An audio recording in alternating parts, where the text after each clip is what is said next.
Hey guys, তোমরা সবাই কেমন আছো? আশা করি ভালো আছো। গাইস, আমার বাবা মা মানে 1 মাস পরে মানে বাড়িতে আইছে।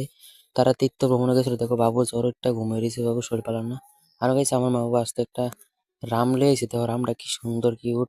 গাইস, অনেক ভাল লাগছে রামটা দেখা, রামলালা আর কি। এটা মানে আমি কইছিলাম আনতে আমার লেগে, তো গাইস আনছে। এটা আনতে ফাইটও গেছে কেন একটা, তো এই হাটের মধ্যে একটু ডলাডলিয়ে ফাইটে গেছে। গাইস, আমি কইছিলাম আমার একটা রুদ্রক্র একটা ব্রেসলেট তো আনছে, অনেক ভাল লাগছে রুদ্র। তো গাইস, আমি একটা কন্টেন্ট ক্রিয়েটার চ্যালেঞ্জ লিয়েছিলাম গাইস। গাইস, এটা পারছি না আমি কন্টেন্ট ক্রিয়েটার চ্যালেঞ্জটা কমপ্লিট করতে, কারণ আমার ইচ্ছা শেষ হয়ে গেল। গাইস পারছি না। গাইস, আজকে থেকে প্রথম ব্লগ স্টার্ট করলাম, ডে 1 আজকে। গাইস, তোমরা সবাই আমার একটু সাপোর্ট করো গাইস, এইটুকু তোমার থেকে আশা করি।